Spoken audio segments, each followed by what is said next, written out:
I'm innocent!" She screamed through iron bars as the wagon rolled toward the gallows. But the Cherokee hunter stepped into the road, broke the lock with his bare hands, and pulled her into a life she never imagined. The Arizona Territory, late summer. A din. The sun beat down on Copper Ridge like the wrath of an angry god, turning the dirt roads to dust and the air to something thick enough to choke on. Heat shimmered off the wooden buildings lining Main Street, distorting the faces of the townsfolk who gathered in silence, their eyes fixed on the slow-moving prison wagon rattling through the center of town. The smell of horses and unwashed bodies mixed with the acrid scent of fear and judgment. The wooden wheels creaked with each rotation, echoing through the unnaturally quiet street. Shopkeepers had abandoned their counters. Children had stopped their games. Even the saloon had emptied, its patrons spilling onto the boardwalk to watch the spectacle. This was entertainment in a town where entertainment was scarce, where the harsh reality of frontier life made people hungry for distraction, even if that distraction came in the form of another human being suffering.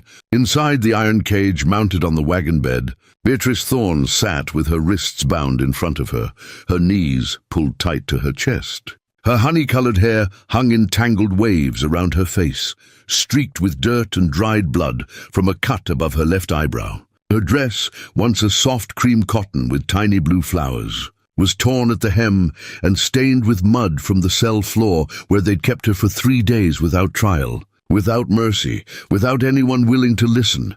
She was 23 years old, and they were taking her to hang.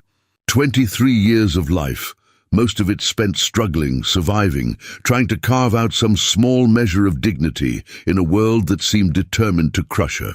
She'd lost her mother to fever when she was 9, watched her father drink himself to death by the time she was 15, and spent the years since doing whatever honest work she could find just to keep a roof over her head. She'd never stolen so much as a biscuit, yet here she was, caged like an animal and condemned to die for a crime she didn't commit. The wagon lurched over a rut, and Bee grabbed the bars to steady herself. The iron was hot from the sun, burning her palms, but she held on anyway. Her hands were raw, the rope burns from her bindings still fresh and angry, the skin peeled back in places to reveal pink flesh underneath. They'd tied her wrists so tight that first night that she'd lost feeling in her fingers for hours.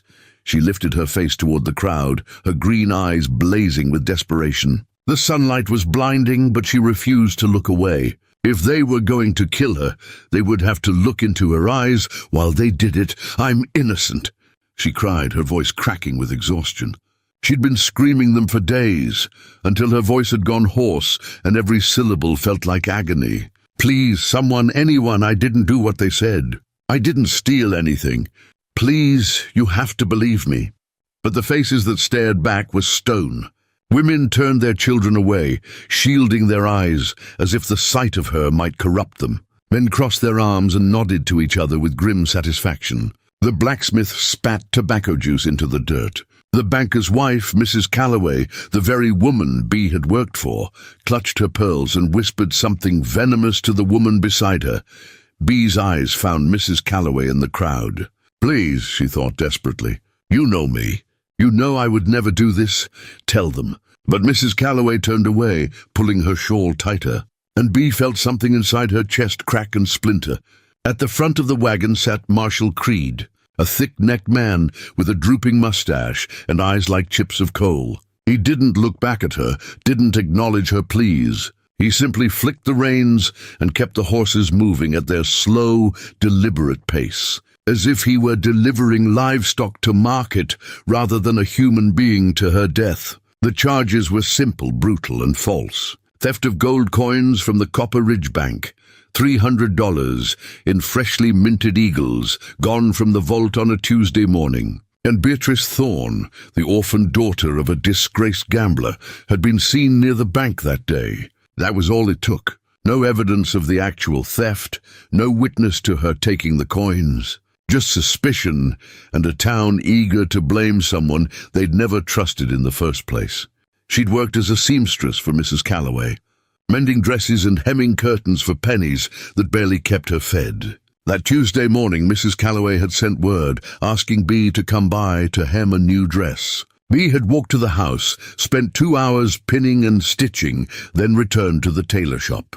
She'd never gone near the bank, but the bank was next door to the Calloway house, and Bee had been seen walking in that direction. To the good people of Copperidge, that was proof enough. When the gold went missing that afternoon, the marshal had come for her that night. They'd torn her room apart looking for the money, found nothing, but the absence of evidence had not been enough to save her. Where had she hidden it? Who was she working with? When she'd insisted on her innocence, the marshal had backhanded her across the face hard enough to split her lip.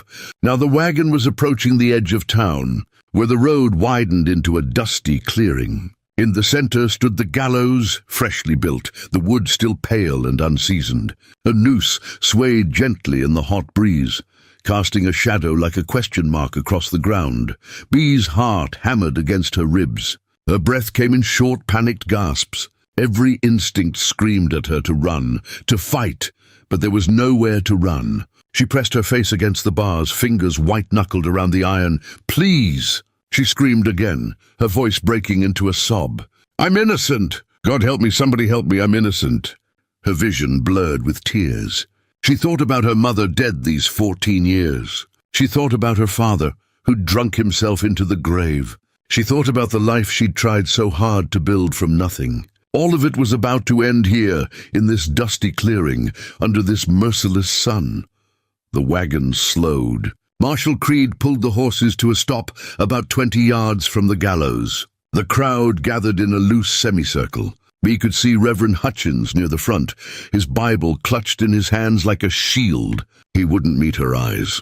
None of them would. The marshal climbed down, his boots thudding heavily. He walked to the back and pulled a large iron key from his vest pocket. The lock rattled as he fit the key into place. And then, from somewhere beyond the crowd, came the sound of hoofbeats. Not the casual clip-clop of a leisurely ride, but the hard, fast rhythm of a horse being pushed to its limit. Heads turned. Murmurs rippled through the crowd. The marshal paused, key still in the lock, and looked toward the sound. A lone rider appeared at the far end of Main Street, his silhouette dark against the glare of the sun. He rode a tall, buckskin horse with a black mane that gleamed like polished obsidian, and even from a distance, there was something about the way he sat in the saddle, calm and unshakable, that made people step back instinctively. The rider slowed as he entered the clearing, guiding his horse with a subtle shift of his knees. As he drew closer, details emerged. He was tall, broad-shouldered, with long black hair tied back at the nape of his neck. His skin was the warm brown of sun-baked earth, his cheekbones high and sharp. He wore a dark leather vest over a faded blue shirt, and a wide-brimmed hat shadowed his eyes. At his hip hung a hunting knife in a beaded sheath, and across his back, a rifle in a worn leather scabbard. He was Cherokee, and everyone in Copperidge knew his name. Kai Redstone. He'd been a tracker for the army once, before the broken treaties and the long, bitter years that followed. Now he lived alone in the high country, in a cabin he'd built with his own hands. He hunted game and sold hides, spoke to no one unless he had to. The townspeople tolerated him because he was useful, but they didn't trust him. To them, he was an outsider, a reminder of something they'd rather forget. Kai rode straight toward the wagon, his gaze fixed not on the marshal or the crowd, but on the cage, on the woman inside. He'd been passing through town when he'd seen the crowd gathering. He'd seen the wagon, the cage, the gallows, and something in him had gone still and cold. Bee stared at him through the bars, her breath caught between hope and disbelief. She didn't know him. She'd seen him once or twice in town, always silent, always alone. But now he was here, and he was looking at her like he saw something no one else did. The marshal straightened, his hand dropping to the revolver at his hip. "This ain't your business, Redstone," he said, his voice loud and edged with warning. "Move along. Go back to your mountain." Kai dismounted in one smooth motion, his boots landing softly despite his size. He didn't reach for his weapons. He simply walked forward, slow and deliberate, until he stood 5 feet from the wagon. His voice was low, steady, carrying quiet authority. "She says she's innocent," Kai said. The marshal scoffed. "She's a thief." Been judged and sentenced. Kai's expression didn't change. "Where's the gold?" he asked. The marshal blinked. "What?" "The gold she stole. $300 in gold coin." "Where is it?" The marshal's jaw tightened. "That's none of your concern. This is a matter of law." Kai tilted his head slightly. "If she stole $300 in gold, where is it? You searched her room. You searched her person." He paused. "Did you find it?" The crowd murmured. Uncertainty flickered across faces. The marshal's face flushed red. "That don't mean nothing. She hid it somewhere, or spent it, or gave it to an accomplice. $300 in gold coins," Kai interrupted, his voice cutting. "Heavy, hard to hide. Harder to spend without being noticed in a town this small. Every shopkeeper would remember." He paused. "So where is it?" The silence stretched taut. The marshal's gun hand trembled. Kai turned his back on the marshal and walked to the cage. Bea pressed herself against the bars. Up close, she could see the scars on his hands, the old wound across his jaw, the quiet intensity in his gaze. "Did you take the gold?" he asked her quietly. She shook her head, tears streaming down her cheeks. "No, I swear on my mother's grave I didn't take anything. I was in the shop all morning. I never went near the bank. I swear it." Kai studied her face for a long moment, then nodded once, satisfied. He turned back to the marshal, his voice rising so everyone could hear. "Let her go." The marshal laughed bitterly. "You've lost your damn mind, Redstone. This woman is a convicted criminal." "She hasn't been convicted of anything," Kai said, his voice hard as iron. "There was no trial, no jury, no chance to speak in her own defense." "Didn't need a trial," the marshal shot back. "Whole town knows she's guilty." Kai's eyes went cold and hard. "The whole town knows what you told them to know." The silence that followed was dangerous. The marshal's hand closed around his revolver. Several men shifted nervously, but Kai stood perfectly still, coiled like a mountain lion before it strikes. "Step away from the wagon," the marshal said, voice low and threatening. "Or I'll put you in the ground." Kai didn't step away. Instead, he reached out and wrapped both hands around the iron lock on the cage door. His muscles tensed, veins standing out like cords, and he pulled. The metal groaned. The marshal shouted, but Kai didn't stop. Then with a sharp metallic crack the lock broke free, the cage door swung open. Bea gasped as Kai reached inside. "Come on," he said quietly. "You're done here." She grabbed his hand, and he pulled her out in one swift motion. She stumbled, but Kai steadied her with a hand on her elbow. "Stop right there!" The marshal roared, drawing his revolver and leveling it at Kai's chest. "I'll shoot!" Kai turned slowly, placing himself between Bea and the gun. "You want to shoot me in front of all these people?" he asked calmly. "For asking questions you can't answer?" The marshal's hand trembled. The crowd was watching, and some were starting to whisper, starting to doubt. A woman near the front frowned. A man at the back called out, "He's got a point, Marshal. Where is the gold?" Kai's voice rose. "If this woman is guilty, prove it. Show me the gold. Show me a witness. Show me anything other than fear and a rope." No one spoke. The marshal's gun wavered. From somewhere in the crowd, a voice called out, "Let her speak. Let her defend herself." Another voice joined. "Yeah, where's the trial?" The murmur spread like wildfire. The marshal looked around wildly, his controls slipping. Finally, with a curse, he lowered his gun. "Fine," he spat. "Take her. But if anything happens, Redstone, it's on your head." Kai didn't answer. He simply guided Bea toward his horse and lifted her into the saddle. Then he swung up behind her, his arms coming around her to take the reins, and without another word, he urged the buckskin into a trot.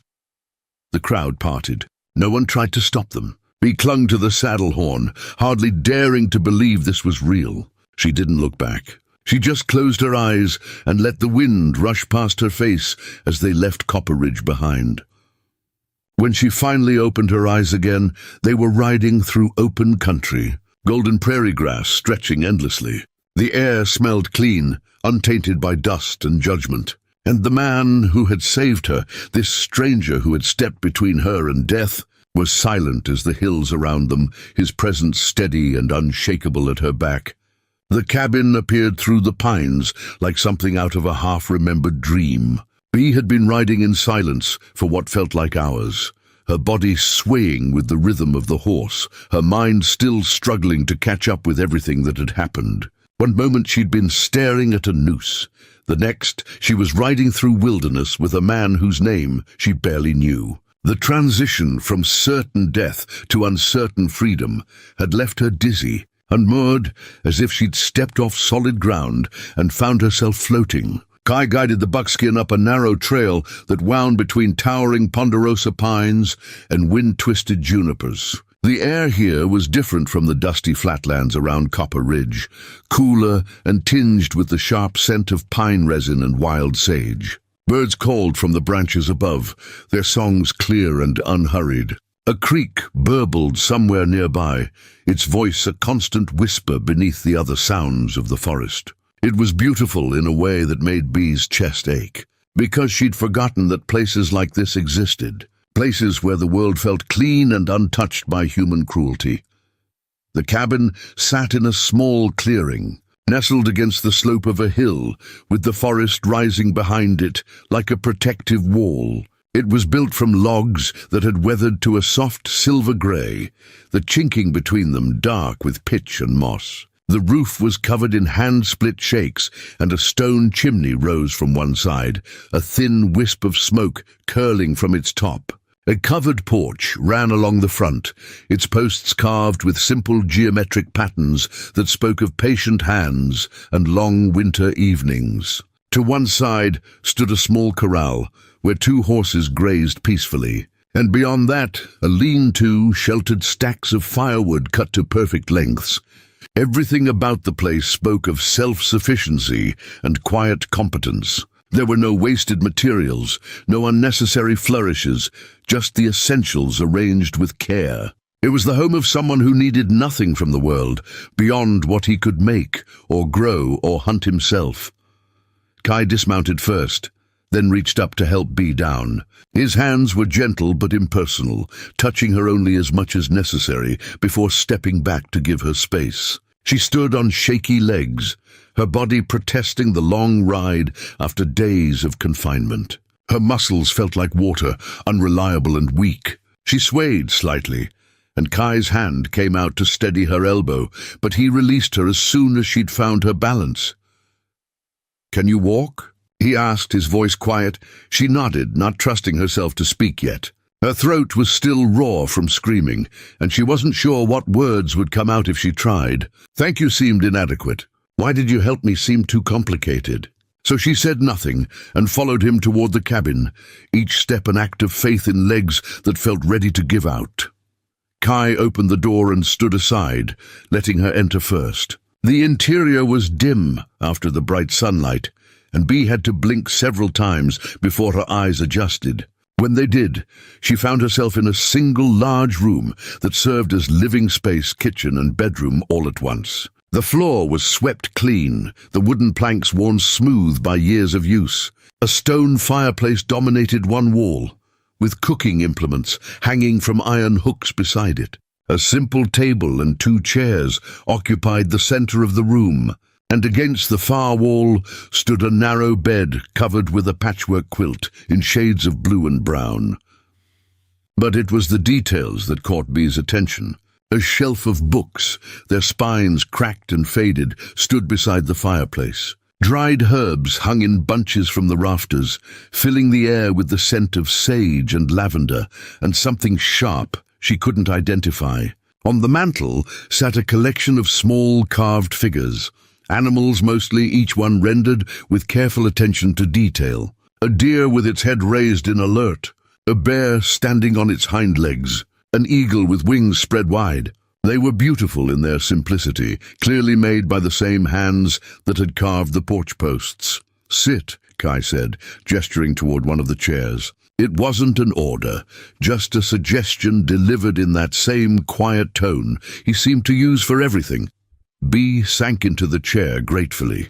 her legs finally giving up their pretense of strength.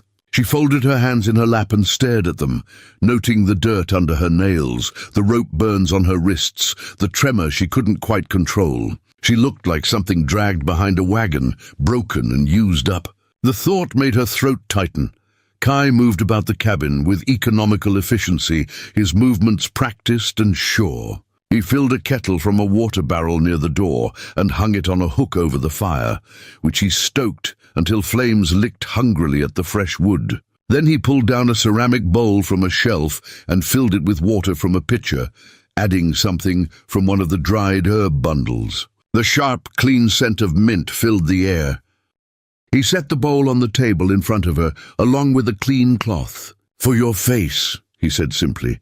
Bee stared at the bowl for a moment, then dipped the cloth in the cool water. When she brought it to her face, the sensation was so intensely pleasant that she almost gasped. She hadn't realized how much dried blood and dirt had accumulated on her skin until she started wiping it away. The cloth came back stained brown and rust-red. She rinsed it and wiped again, cleaning her cheeks, her forehead, the tender skin around her swollen eye. The mint in the water was soothing, taking some of the heat from her bruises. While she cleaned herself, Kai worked at the fire, pulling out a cast-iron pot and filling it with water. He added dried meat from a burlap sack, then vegetables from a basket, carrots and potatoes and onions, all cut with quick, precise knife strokes. He moved with the confidence of someone who'd done this 1,000 times, who needed no recipe or instruction, just muscle memory and experience. "You'll be safe here," he said without turning around, his back to her as he stirred the pot. "No one from town will come this far, and if they do, they'll have to go through me first." The words should have been comforting, but instead they made Bee's chest constrict. She set down the cloth and wrapped her arms around herself, suddenly cold despite the fire. "Why?" she asked, the word coming out rougher than she'd intended. "Why did you help me?" "You don't know me. You don't owe me anything." Kai was silent for a long moment, his hand still on the wooden spoon, stirring slowly. When he finally spoke, his voice was careful, as if he were picking his way across difficult terrain. "My sister," he said. "Her name was Ayana. Means eternal blossom in our language."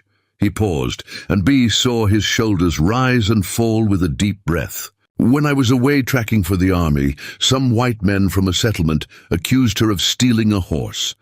She was 16. They didn't ask questions, didn't want to hear that she'd found the horse wandering loose and was trying to return it. They just saw an Indian girl with a horse that didn't belong to her, and they made their judgment."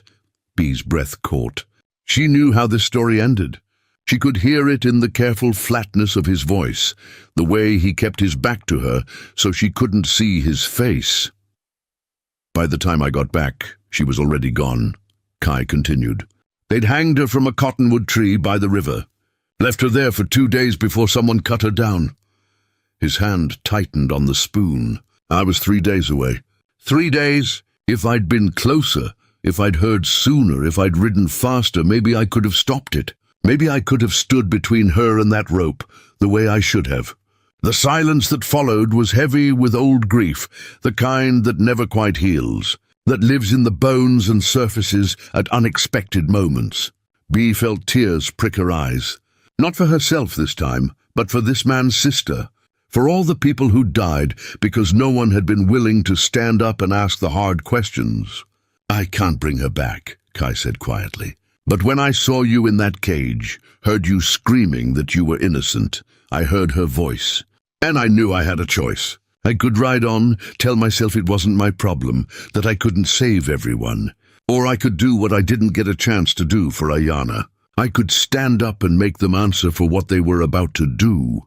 He turned then, and Bee saw his face fully for the first time in the firelight. His eyes held a deep sadness that no amount of time would ever completely erase, but there was also something else there, something fierce and uncompromising, a determination to make the world answer for its casual cruelties, one act at a time. "You saved my life," Bee whispered, her voice breaking. "You risked everything for someone you don't even know." Kai shook his head. "I risked nothing that matters. A reputation in a town that already despises me? That's not a loss. But your life, that matters. That's worth fighting for. He held her gaze for a moment longer, then turned back to the pot. The stew will be ready soon. You should eat. You need your strength. Bea wanted to say more, to find words adequate to the gift he'd given her, but her throat was too tight, and her eyes were burning with unshed tears. So she simply nodded and watched him work, this stranger who'd become her savior, this quiet man carrying his own unbearable grief.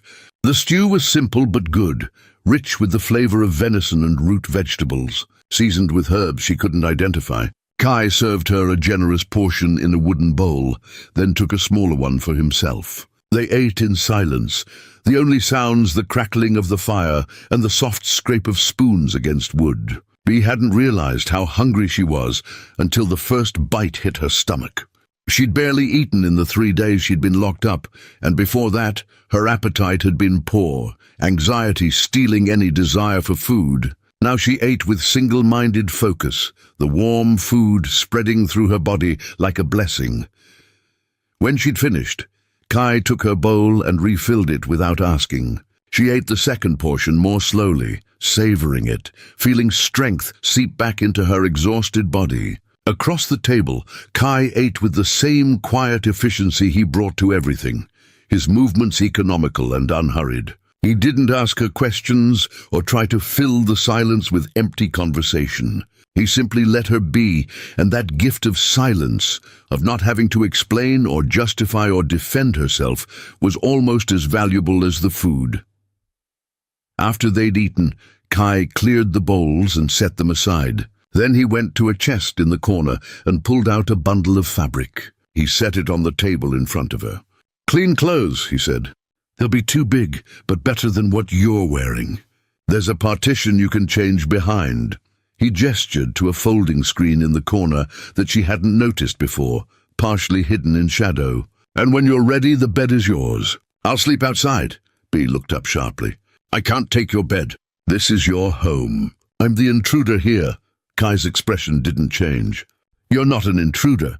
You're my guest, and the guest gets the bed. That's not negotiable." His tone was gentle but final, leaving no room for argument. Too exhausted to protest further, Bea took the clothes and moved behind the screen. The fabric turned out to be a simple cotton shirt and a pair of trousers, clearly meant for a man much larger than her. She stripped off her ruined dress with trembling fingers, each movement revealing new bruises and scrapes she hadn't noticed in the chaos of the day. Her body looked like a map of violence, marked with the evidence of rough hands and careless cruelty.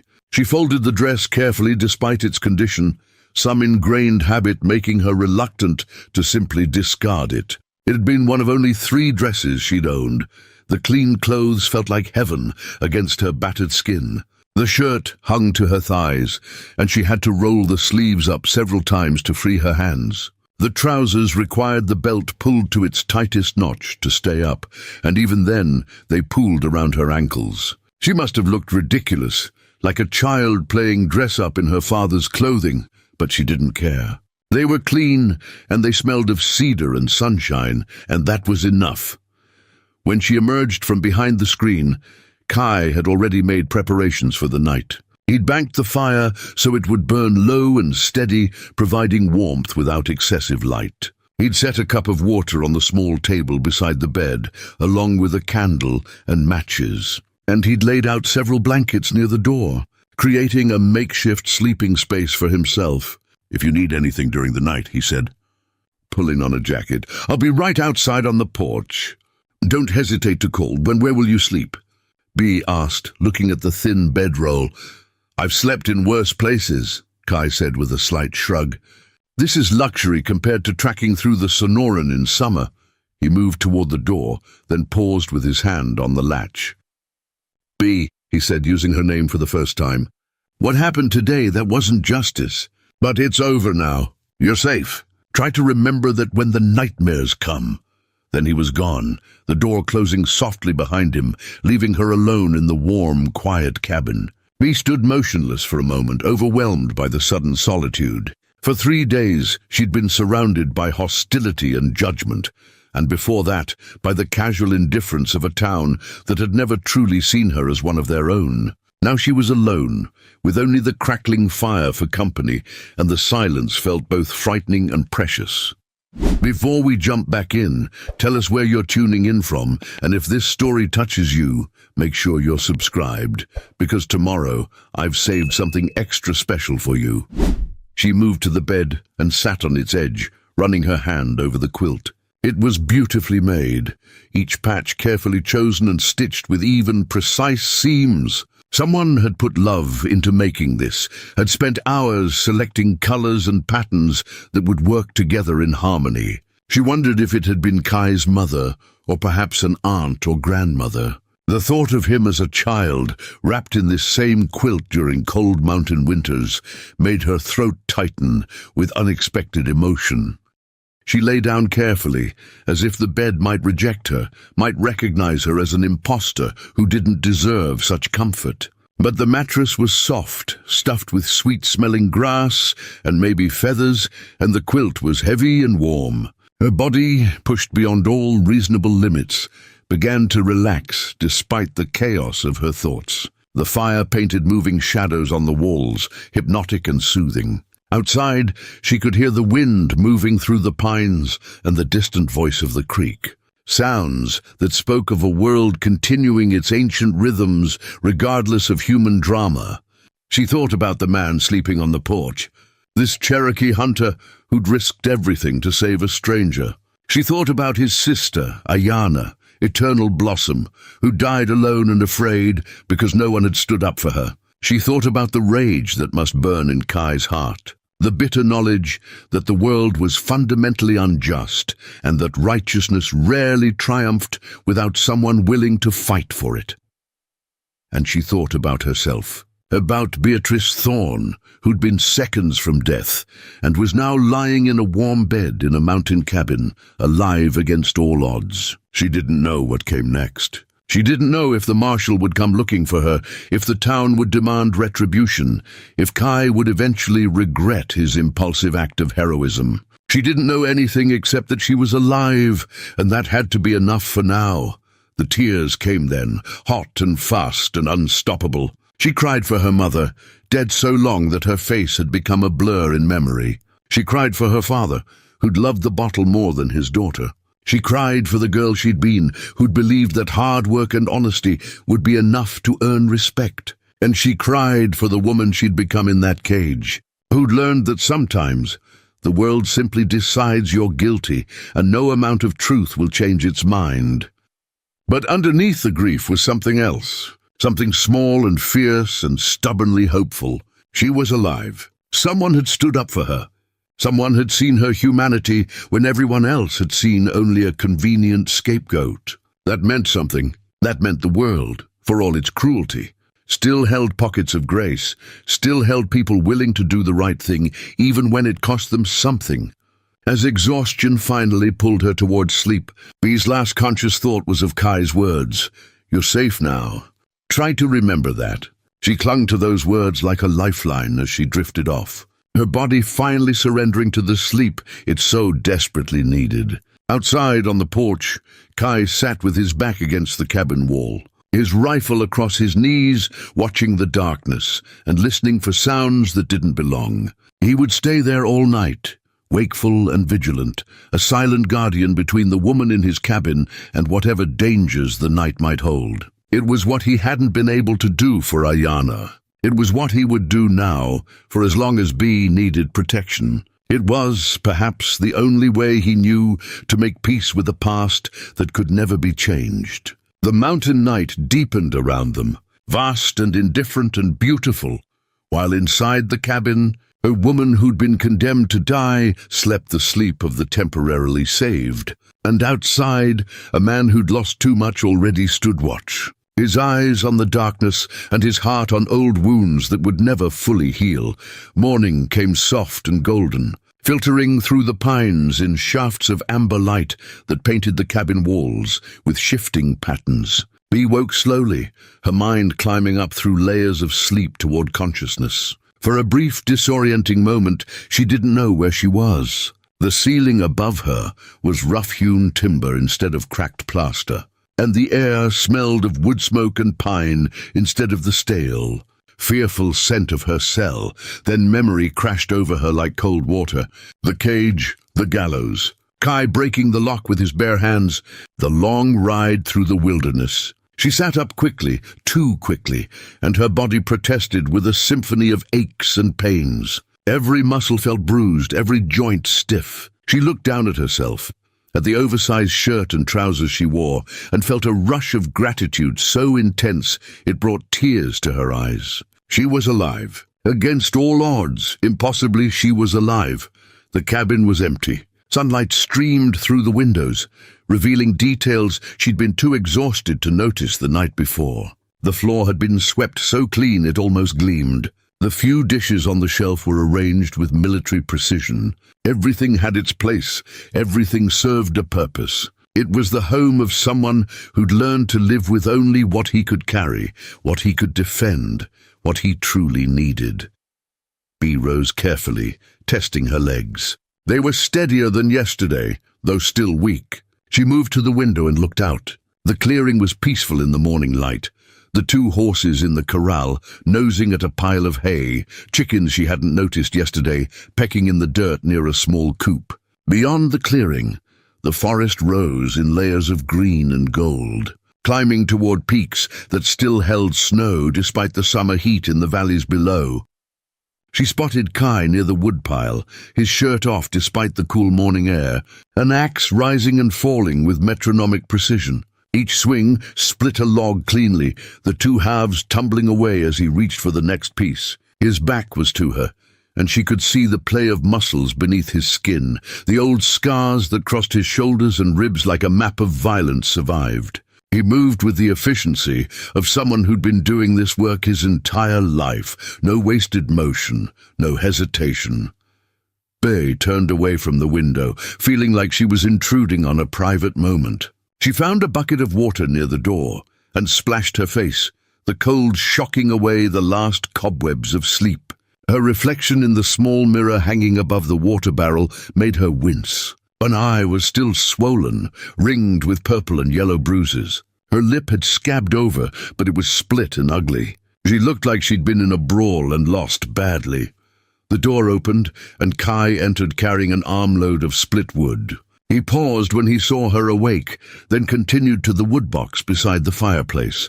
"There's cornmeal and dried berries on the shelf," he said, setting down the wood with barely a sound. "Coffee's still hot on the stove. Help yourself to whatever you need." "Thank you," Bee said, her voice still rough from sleep and screaming. "For everything. The bed, the clothes, the food. I don't know how I'll ever repay you." Kai straightened, wiping sawdust from his hands. "There's no debt," he said simply. "You needed help, I gave it. That's all." He moved to the basin and washed his hands, the water turning cloudy with dirt and wood residue. "How are you feeling?" "Any fever?" "Dizziness." Bee shook her head. "Just sore and tired, but better than yesterday." "Good." He dried his hands on a cloth and pulled his shirt back on. "I need to check my traps this morning, see what came in overnight. You're welcome to come if you feel strong enough, or you can rest here. Either way is fine." The offer surprised her. She'd expected him to keep her confined, hidden, protected like something fragile. Instead, he was offering her freedom, trusting her to make her own choice. "I'd like to come," she heard herself say. "If I won't slow you down." Something that might have been approval flickered across Kai's face. "We'll go slow. No rush."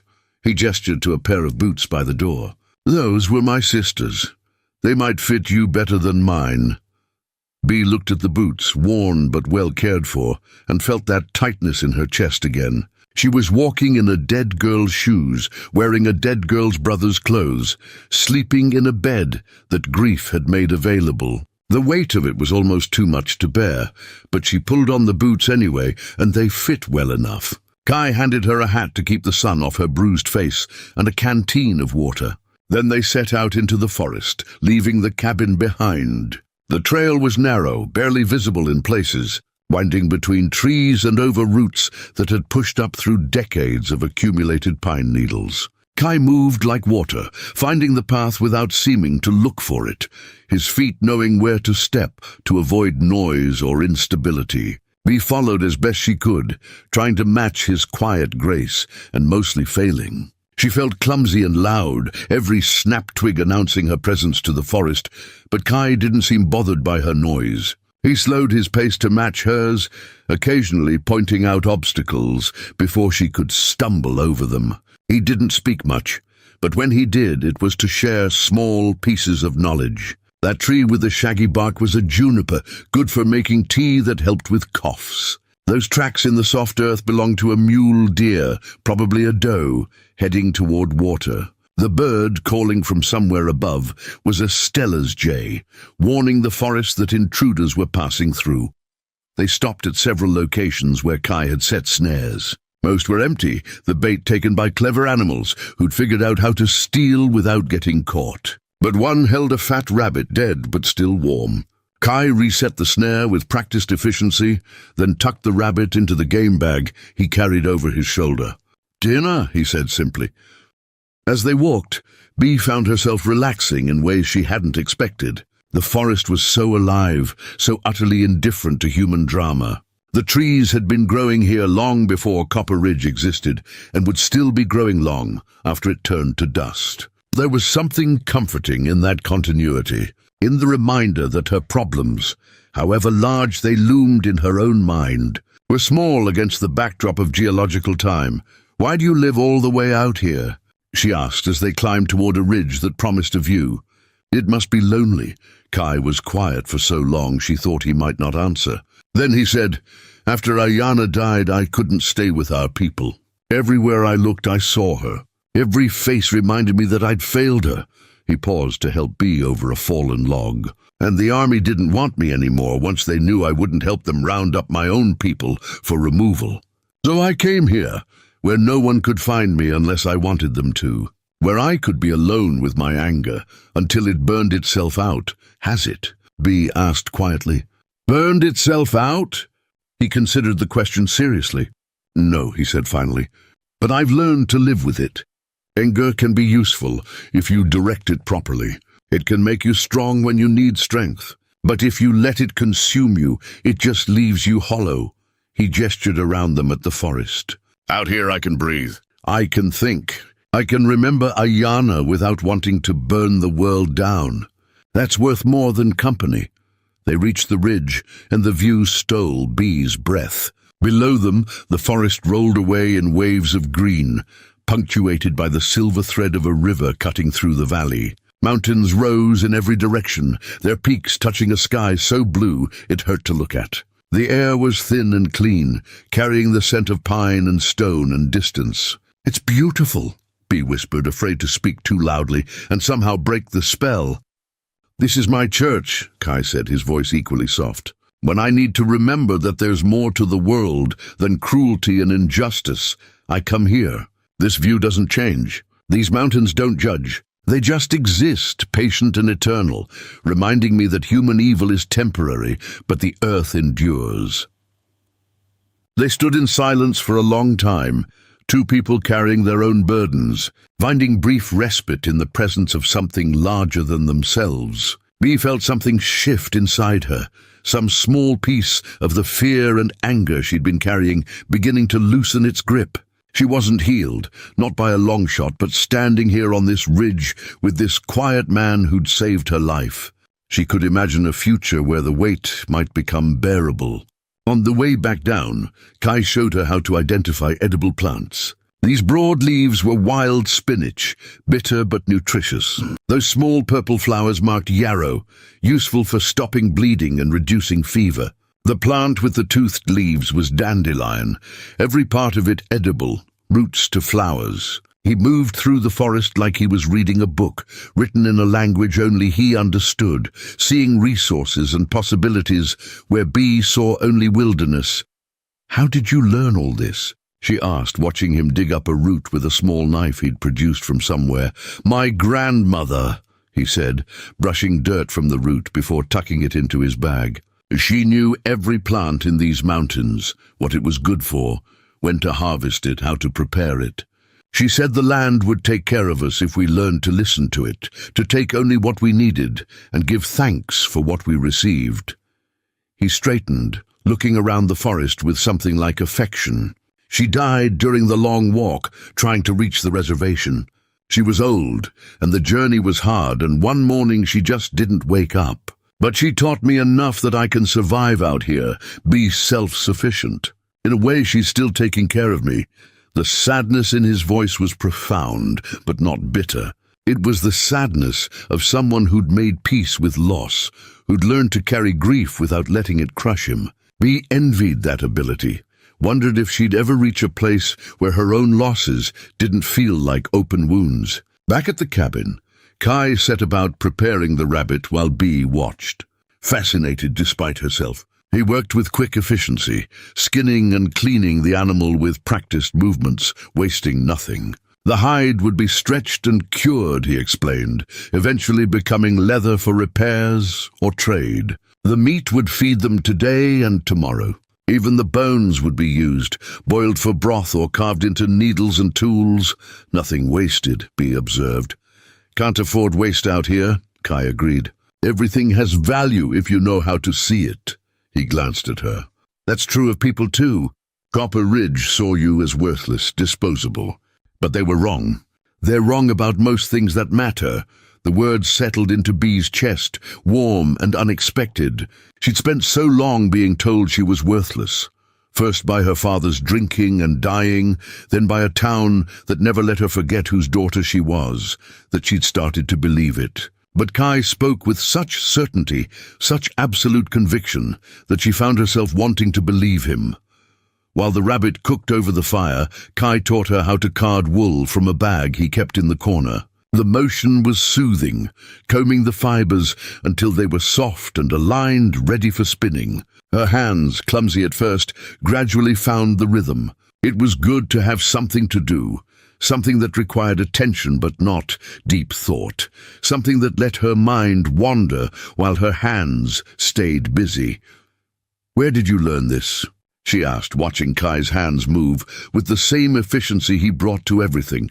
"My mother," he said. "Before the soldiers came, before everything changed, we lived in a good place. She would card wool and spin it into thread, dye it with plants she gathered, weave it into blankets and clothing. I was supposed to learn hunting from my father and tracking from my uncles, but I liked sitting with her, watching her hands create beautiful things from raw materials. She taught me because I asked, even though it wasn't traditional for boys to learn women's work."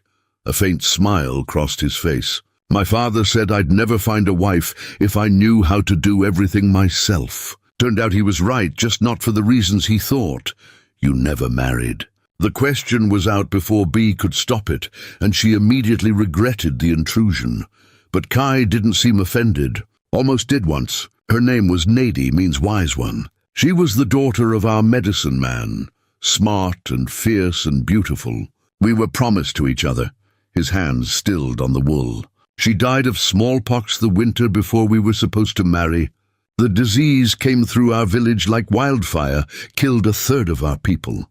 After that, after losing her and then Ayana, I decided maybe I wasn't meant to have family. Maybe I was meant to be alone. "That's a hard way to live," Bee said softly.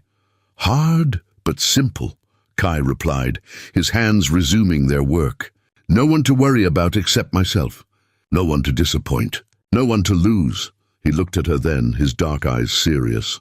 "But maybe I was wrong. Maybe being alone is just another kind of death, slower but just as final." The afternoon passed in quiet companionship. They ate the rabbit with wild greens Kai had gathered, the meat tender and flavorful. Afterward, Bee helped him work on mending a harness that had broken, holding pieces steady while he stitched with leather cord. The work was peaceful, meditative, and for the first time in days, Bee felt something like calm settling over her. As the sun began to lower, painting the sky in shades of orange and pink, Kai announced he was going to check on the horses. Bee, feeling restless despite her exhaustion, asked if she could help. He looked at her thoughtfully, then nodded. In the corral, the horses greeted them with soft wickers. Kai introduced them formally, as if they were people deserving of proper etiquette. The buckskin he'd ridden yesterday was called Storm, for the color of his coat. The other, a smaller paint mare, was Magpie, for her bold black and white patches. "You can brush Magpie if you want," Kai said, handing Bee a worn brush. "She likes attention, but she's particular about where you touch her. Avoid her hindquarters until she knows you better." Bee approached the mare slowly, speaking softly the way she'd seen Kai do. Magpie regarded her with large, intelligent eyes, then lowered her head in apparent acceptance. Bee began brushing, long, smooth strokes that removed dust and loose hair. The mare's coat was warm beneath her hands, and the animal made soft sounds of contentment. "You're good with her," Kai observed, working on Storm nearby. "Some people are naturally good with animals. They know how to be calm, how not to push too hard." "I've never really been around horses much," Bee admitted. "In town I walked everywhere. Couldn't afford to keep an animal. Would you like to learn to ride?" The offer was casual, but Bee heard the generosity behind it. Horses were valuable. Teaching someone to ride was an investment of time and trust. "I'd like that," she said, meaning it. "If I'm going to stay out here, I should know how to move through this country properly. If I'm going to stay out here." The words hung in the air between them, a question neither of them had voiced directly. How long would she stay? What came next? Could she ever return to Copper Ridge, or was she an exile now, dependent on Kai's charity for survival? Kai seemed to hear the unspoken questions. "You can stay as long as you need to," he said, not looking up from his work. "Until you figure out what you want to do, where you want to go. There's no rush and no expectations. You're safe here, and that's what matters right now." Bee felt her throat tighten with emotion. "Thank you," she managed. "I don't know what I did to deserve your help, but thank you." "You didn't have to do anything," Kai said quietly. "Deserving help isn't how it should work. Everyone deserves help when they need it. The world just forgets that most of the time." He finished with Storm and moved to check the fence line. "Get some rest tonight. Tomorrow, if you're feeling up to it, I'll teach you to shoot. A woman living in this country needs to know how to protect herself." That night, Bee lay in the bed that was becoming familiar, listening to the sounds of the mountains settling into darkness. Through the window she could see stars in impossible numbers, the Milky Way a river of light across the black sky. Somewhere outside, Kai was keeping watch again, a silent guardian against threats both real and imagined. She thought about his offer to teach her to shoot, about the trust implicit in that offer. He was giving her the tools to be independent, to survive without him if necessary. He wasn't trying to keep her weak or dependent. He was trying to make her strong. For the first time since her arrest, Bee allowed herself to think about the future. Not just surviving, but living, building something new from the ashes of what had been destroyed. She didn't know what shape that life would take, but lying here in this cabin on this mountain with this man who'd saved her standing guard outside, she could begin to imagine possibilities. The fear was still there, coiled in her belly like a snake. The trauma was still fresh. The memories of that cage and that noose, still vivid enough to wake her gasping in the night. But alongside the fear was something new, something fragile but growing stronger, hope, the beginning of healing. The first tentative steps toward becoming whole again. Outside, the mountain kept its vigil, ancient and patient, while inside the cabin, a woman who'd been condemned to die drifted toward sleep, dreaming for the first time in days of something other than death. The riders came on the 7th day, just as the afternoon heat was beginning to break. Bee was behind the cabin, hanging laundry on a line Kai had strung between two trees, when she heard Magpie whinny sharply from the corral. It was a warning sound, not the usual greeting the mare gave when Kai approached.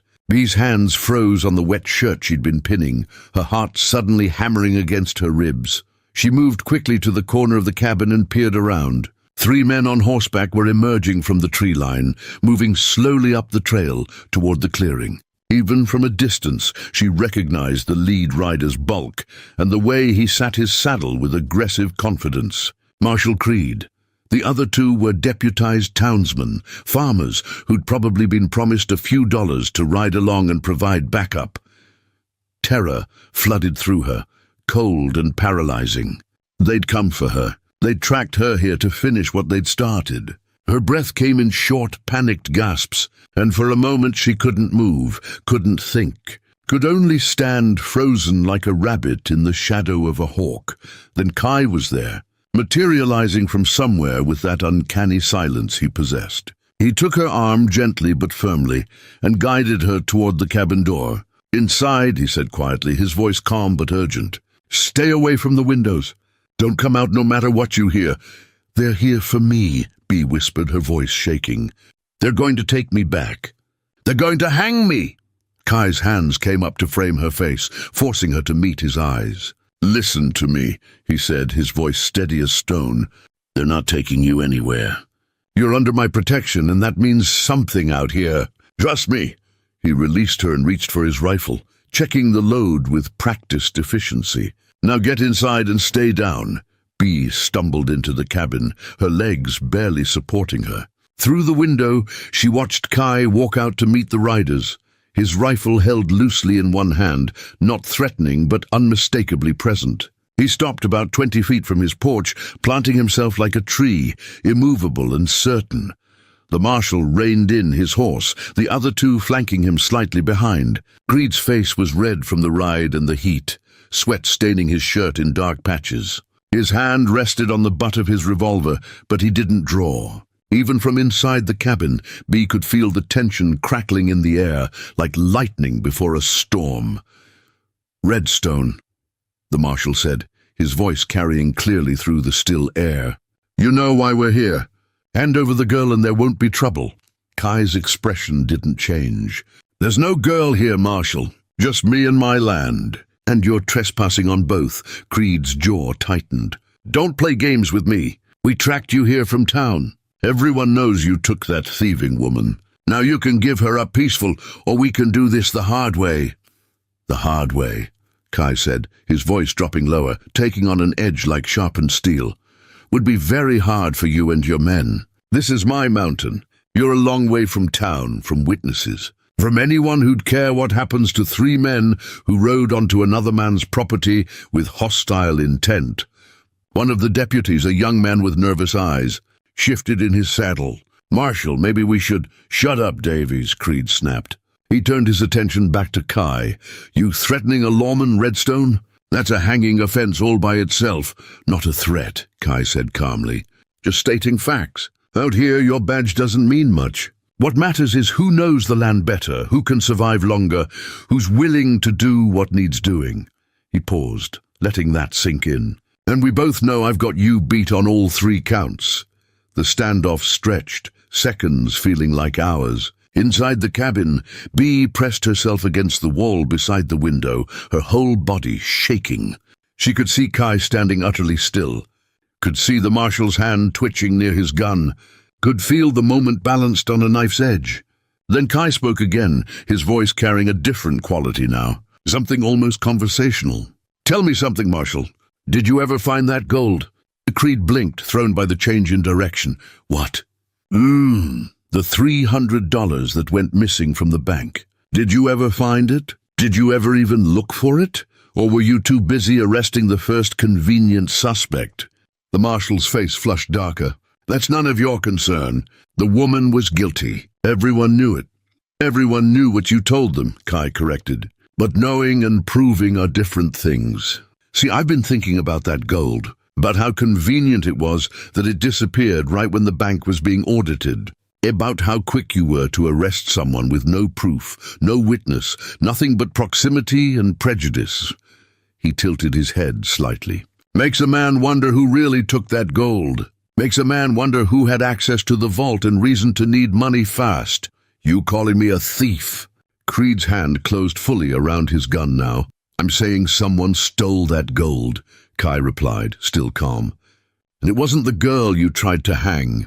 So either you're incompetent, which I don't think is true, or you know exactly who took it and arrested Bee anyway to cover for them. Either way, you've got no business on my land." The second deputy, older and more weathered than the first, leaned forward in his saddle. "Marshal, he's got a point. We never did find any evidence against the Thorn girl. And the bank has been acting mighty strange since this all started, spending money he shouldn't have. I said, shut up, Creed roared. Both of you shut your mouths or you'll be looking for new work. But the damage was done. Doubt had been planted, questions raised. The deputies exchanged glances, and B could see the shift in their body language, the way they were subtly distancing themselves from the marshal's anger. Kai pressed his advantage. Here's what's going to happen, he said, his voice still quiet but carrying absolute authority. You're going to turn around and ride back to Copper Ridge. You're going to tell people you couldn't find any trace of the girl, that she probably died in the wilderness. And you're going to start asking harder questions about that missing gold, starting with anyone who had actual access to the bank vault. Preparing and narrating this story took us a lot of time, so if you are enjoying it, subscribe to our channel. It means a lot to us now. Back to the story. And if I don't? Creed's voice was strangled with rage. Kai raised the rifle slightly, not quite pointing it at the marshal, but making its presence impossible to ignore. Then I start asking those questions myself. And I start asking them loudly, to anyone who'll listen. I start asking why you were so eager to close this case without evidence. I start asking about your finances, your debts, your connections to certain people in town who might benefit from a quick arrest and a quick hanging. He paused. How much did Calloway pay you to pin this on B? Or was it his wife? Someone had to take that gold, Marshal, and it sure as hell wasn't a seamstress who could barely afford food. The silence that followed was absolute. Even the birds seemed to have stopped singing. Marshal Creed sat frozen in his saddle, his face cycling through shades of red and purple. His hand trembled on his gun, but he didn't draw. Couldn't draw because doing so would be an admission. A confirmation of everything Kai had just implied. You got no proof, Creed finally said. But his voice lacked conviction. Neither did you, Kai shot back. But that didn't stop you from building a gallows. The difference is, I'm willing to do the work to find proof. Are you willing to bet I won't find it? Davies, the younger deputy, cleared his throat nervously. Marshal, maybe we should head back. Like he said, we didn't find anything out here. No point pushing this further. For a long moment, Creed didn't move. Then, with a curse that would have made a sailor blush, he jerked his horse's head around. This ain't over, Redstone, he snarled. You keep that woman. You're harboring a fugitive. That makes you guilty too. Can't be harboring a fugitive if there's no crime, Kai called after them. And there was no crime, was there, Marshal? Just a convenient scapegoat and a rush to judgment. The three riders spurred their horses back down the trail, disappearing into the trees. Kai stood motionless until the sound of hoofbeats faded completely, until even the disturbed birds had settled back into their songs. Only then did he lower the rifle and turn toward the cabin. Bee met him at the door, her face pale, tears streaming down her cheeks. You think the banker took the gold? She asked, her voice barely above a whisper. Mr. Calloway? Kai nodded slowly. Makes sense. Bank was being audited. Rumors say he'd been making bad investments, losing money. His wife kept hiring you to work at the house, keeping you visible, making sure people saw you near the bank. Then the gold disappears, and suddenly you're the obvious suspect. He set the rifle down carefully. They used you, B. Used your reputation, your father's history, everything that made you vulnerable. They needed someone to blame, and you were perfect. The words hit B like physical blows. She'd known she was innocent, but hearing it laid out like this, understanding the calculated cruelty of what had been done to her, made her knees weak. She sank onto the porch steps, her whole body shaking. Kai sat beside her, not touching, just present. I can't prove it yet, he said quietly, but I will. I'll find a way to prove what they did to you. And when I do, you'll get justice. Real justice, not the mob kind. Why?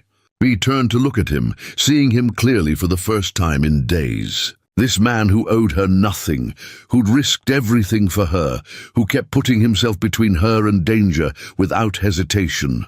Why do you care so much? I'm nobody. I'm nothing. Kai's expression softened in a way she'd never seen before. You're not nothing, he said firmly. You're someone who got dealt a bad hand and kept trying anyway.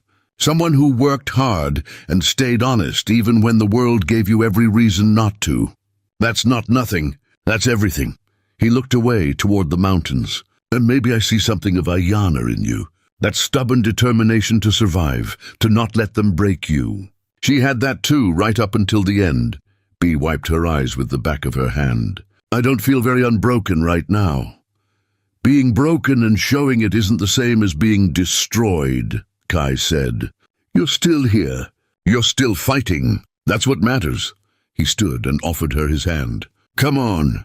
I think it's time I taught you to shoot like I promised. If they come back, I want you to be able to defend yourself.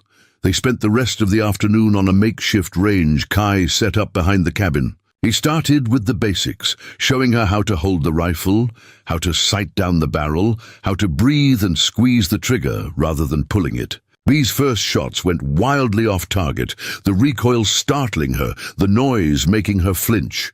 But Kai was patient, endlessly patient. He adjusted her stance, showed her how to absorb the recoil with her whole body rather than just her shoulder. He taught her to focus on the front sight, to block out everything else, to make the world narrow down to just the target and the breath and the slow squeeze of the trigger.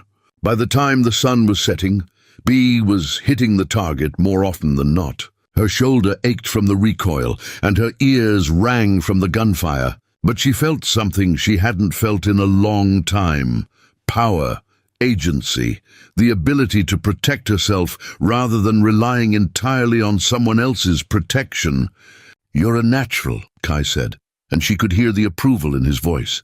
A few more sessions and you'll be better than half the men in Copper Ridge.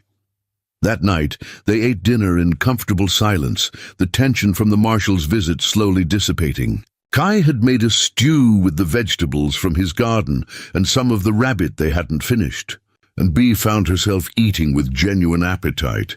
Her body finally beginning to trust that food would keep coming, that she wasn't going to starve. After dinner, Kai pulled out a whetstone and began sharpening his knife. The rhythmic scrape of metal on stone, filling the cabin with a soothing sound.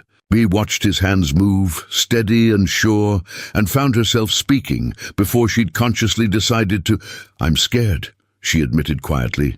Scared they'll come back. Scared I'll never be safe. Scared that even if you prove I'm innocent, the town will never accept me back.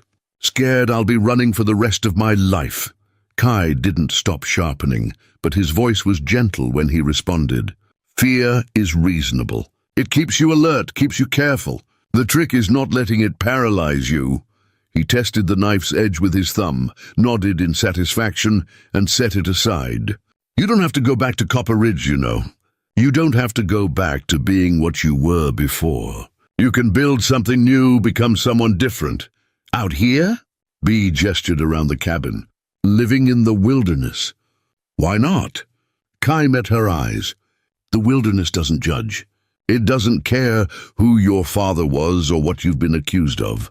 It only cares about what you can do, how you adapt, whether you can survive. Out here you can be whoever you choose to be. The idea settled into Bee's mind like a seed finding fertile soil. She'd spent her whole life trying to fit into Copper Ridge, trying to overcome her reputation, trying to be acceptable to people who would never accept her. But what if she stopped trying? What if she built a life where their acceptance didn't matter? Would you teach me? She asked. Not just shooting, but everything. How to live out here, how to be self-sufficient, how to survive without depending on towns or people who hate me. Kai studied her face for a long moment, and Bee held his gaze, letting him see her determination, her seriousness. Finally, he nodded. Yes, he said simply.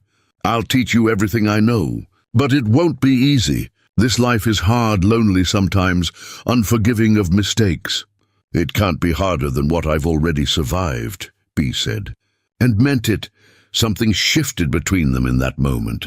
Some unspoken agreement made and accepted. They were no longer just survivor and savior, refugee and protector. They were becoming something else, something more complicated. Teacher and student, partners in survival.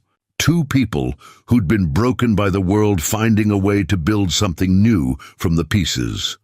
Later, as Bee lay in bed listening to the night sounds of the mountain, she thought about the marshal's visit, about Kai's accusations regarding the banker, about the possibility that someone might actually be held accountable for what had been done to her.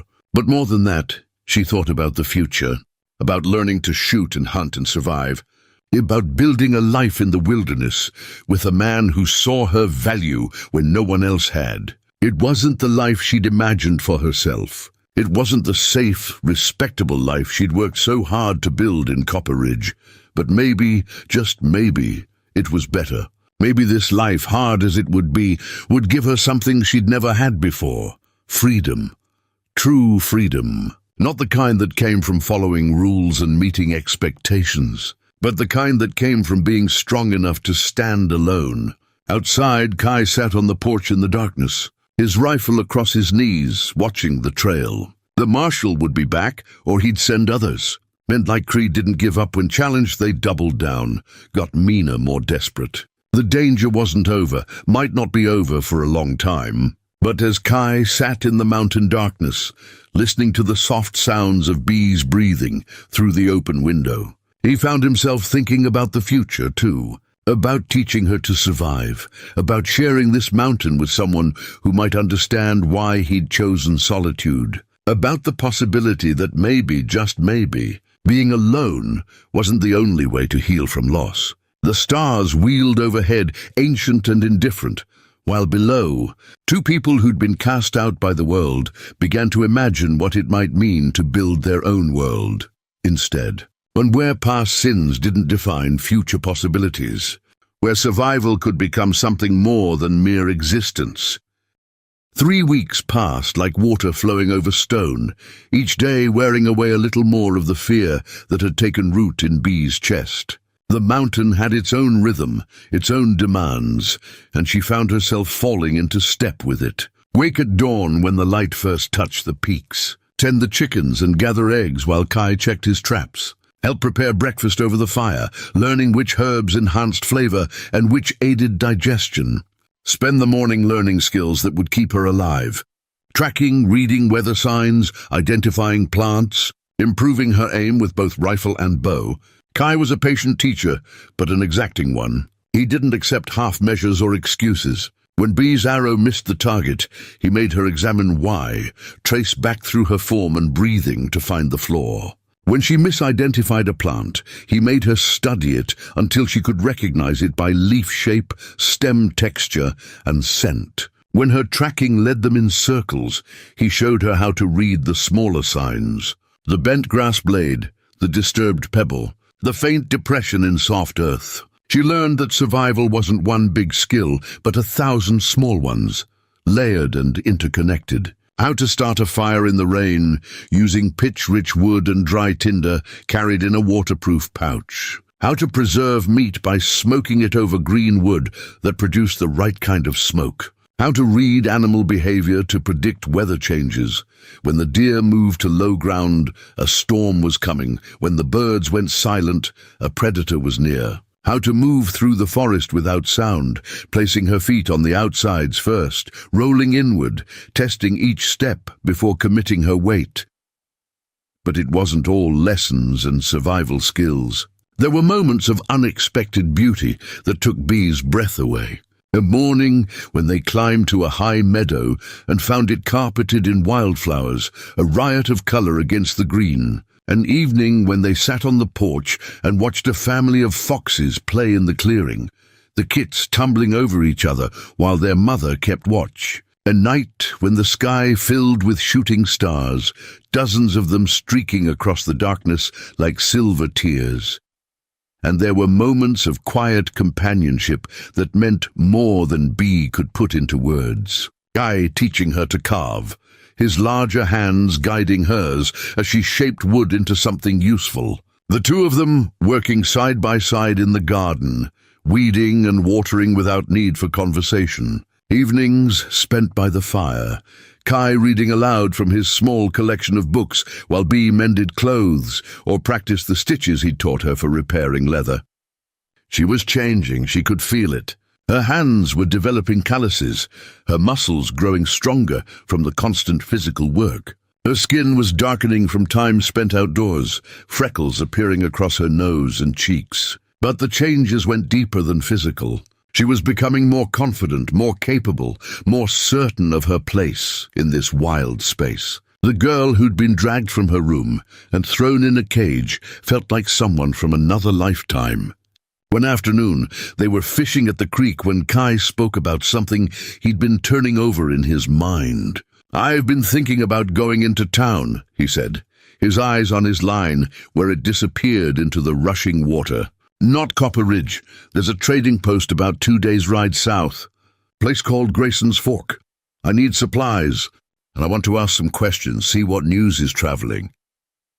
Bay's hand tightened on her own fishing pole. "Questions about the gold?" Kai nodded. "About the gold, about the bank, about what's been happening in Copper Ridge since you left.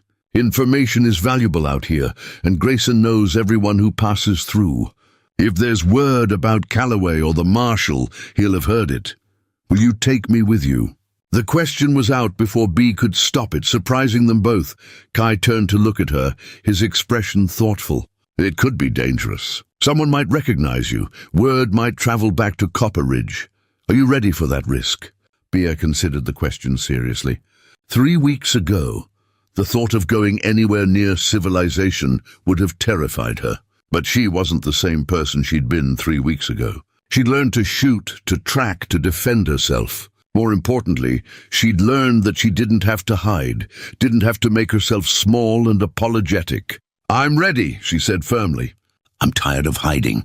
And if we're going to prove what really happened, I need to be part of that. It's my life, my name. I should be there." Something like pride flickered across Kai's face. "Then you'll come," he said. "We'll leave tomorrow at first light. Pack light, but bring your rifle. And Bee," he held her gaze, "if trouble comes, you don't hesitate. You hear me? You shoot first and feel bad about it later if you have to." They caught 3 fat trout that afternoon, and Bee cleaned them herself. The knife work coming easier now than it had those first fumbling attempts. That evening, they prepared for the journey, checking tack and weapons, packing supplies in saddlebags, planning their route. Kay showed Bee the maps he kept, hand-drawn on pieces of tanned hide, marking water sources and safe camps and places to avoid. "Why avoid this area?" Bee asked, pointing to a section marked with a dark X. "Bandits," Kai said simply. "A gang that preys on travelers. They know I come through sometimes, know I'm not worth the trouble of attacking. But with you along, they might see opportunity. So we go round, add a day to the journey, but stay alive." The casual way he talked about such dangers made Bee realize how different his world was from the one she'd known. In Copper Ridge, danger meant gossip and social ruin, a bad reputation or a failed business. Out here, danger meant death, quick and brutal and utterly indifferent to your past or your plans. It was terrifying and exhilarating at once. That night Bee lay awake longer than usual, listening to the familiar sounds of the cabin settling, the pop of cooling wood and the whisper of wind through the chinking. Tomorrow she'd leave this place for the first time since arriving, venture back toward the world of people and judgment and danger. Part of her wanted to stay here forever, safe in this mountain refuge. But a larger part knew that hiding forever wasn't living. She had to face the world again eventually, had to reclaim her story from the people who'd tried to end it. They rode out as the sun was breaking over the eastern peaks, painting the world in shades of rose and gold. Bee sat astride Magpie, the mare she'd been learning on, while Kai rode Storm. The buckskin set the pace, steady and ground-covering, and Magpie followed contentedly. Bee had improved dramatically as a rider, her body learning to move with the horse rather than against it, her hands light on the reins, trusting the animal's intelligence. The first day passed in relative silence as they descended from the high country into the foothills. The landscape changed gradually, pine giving way to juniper and scrub oak, the air growing warmer and drier as they lost elevation. They saw no one, which Kai said was normal for this country. People were spread thin out here, each family claiming territory measured in square miles rather than acres. They camped that night beside a spring that bubbled up from between rocks, creating a small pool of sweet water before trickling away into the dry earth. Kai showed Bee how to make a proper camp, where to place the fire for warmth without attracting attention, how to arrange their bedrolls so they'd wake if anything approached, how to hobble the horses so they could graze but not wander. As they ate jerky and hardtack by the small fire, I talked about Grayson, the man who ran the trading post. His ex-cavalry, served in the war, came west afterward because he couldn't stand the crowds back east. He's fair in his dealings, doesn't ask questions he doesn't need answers to, and he's got a good memory for faces and gossip. If anyone knows what's happening in Copper Ridge, it'll be him. What will you tell him about me? Bee asked. The truth, Kai said, that you were falsely accused and nearly hanged, that I got you out, that we're looking for proof of your innocence. Grayson respects honesty, and he's got no love for corrupt lawmen or rich men who hide behind their money. He'll help if he can. The second day brought them into more settled country, though settled was a relative term. They passed a few isolated homesteads, rough cabins with scraped-together corrals, and fields barely carved from the wilderness. Kai raised his hand in greeting to the people they saw, but they didn't stop. Bee noticed how people looked at them, their eyes lingering on her bruised face, her too large clothes, the rifle slung across her back. She could see them making calculations, telling themselves stories about who she was and why she rode with the Cherokee hunter. By late afternoon, they reached Grayson's Fork. It wasn't much of a town, just a collection of buildings clustered around a crossroads where two rough trails intersected. The trading post was the largest structure, a long, low building with a covered porch and bars on the windows. Next to it stood a blacksmith shop, a stable, and what might have been a saloon or boarding house. Perhaps 30 people lived here permanently, with that number swelling when traders or trappers came through. Kai dismounted and helped Bee down, his hands on her waist brief and impersonal. Stay close, he murmured. Let me do the talking at first. Grayson's good people, but the others here, I don't know them all. The trading post's interior was dim after the bright sunlight, and it took Bee's eyes a moment to adjust. When they did, she found herself in a space crammed with goods, barrels of flour and sugar, hanging tools, coils of rope, blankets and clothes and ammunition. The air smelled of tobacco and leather and coffee, a rich mixture that spoke of civilization, however rough. Behind the counter stood a man in his 50s, broad-shouldered and grey-bearded, with sharp blue eyes that missed nothing. Those eyes traveled over Kai, registered recognition and something like pleasure, then moved to Bee. She saw him take in her bruises, her borrowed clothes. The way she stood slightly behind Kai, ready to move. His expression didn't change, but she sensed judgment being suspended, questions being stored for later. Kai Redstone, the man said, his voice gravelly but warm. Been almost 3 months since I seen you. Thought maybe you'd finally gotten yourself killed by a bear or fallen off a cliff. Not yet, Grayson, Kai replied, and there was actual humor in his voice. Still too ornery to die. I need supplies and information in that order. Supplies I got, Grayson said, pulling out a ledger. Information depends on what you're asking and why. His eyes flicked to Bee again. And who your friend is. Kai gestured for Bee to step forward. This is Beatrice Thorne. She was falsely accused of theft in Copper Ridge, nearly hanged for a crime she didn't commit. They got her out before they could finish the job. Now we're looking to prove who really took that gold. Grayson's eyebrows rose, and he let out a low whistle. Heard about that. Word travels fast when someone breaks up a hanging. Marshal Creed's been telling everyone you're harboring a criminal, that you've gone rogue. He looked at Bee with new interest. You're the seamstress girl. The one they said robbed the bank. I didn't take anything, Bee said, meeting his eyes steadily. I was convenient, that's all. Someone needed a scapegoat and I fit the bill. Grayson studied her for a long moment, then nodded as if he'd come to a decision. I believe you, he said simply. I've been trading with folks from Copper Ridge for years, and I know the type who'd throw an innocent girl to the wolves to save their own skin. The Calloway family's got more dirty laundry than a frontier whorehouse. He pulled down a bottle from under the counter and 3 glasses. "Sit, tell me everything, and then I'll tell you what I've heard." They sat at a rough table in the corner while Grayson closed the shop, hanging a sign that said he'd reopen in an hour. Then he poured drinks, whiskey that burned going down but settled warm in Bee's stomach, and listened as Kai laid out their suspicions about the banker, about the convenient timing of the theft, about the marshal's eagerness to close the case without evidence. When Kai finished, Grayson sat back, stroking his beard thoughtfully. "Interesting," he said, "because I've heard things that support your theory. Galloway's been spending money lately, buying rounds at the saloon, talking about investments paying off. And his wife, she got herself a new dress, fancy thing from back east, cost more than most folks see in a year." He leaned forward. "More interesting, the bank's audit came back clean. No missing money reported, which means either they found it or someone cooked the books to hide the theft.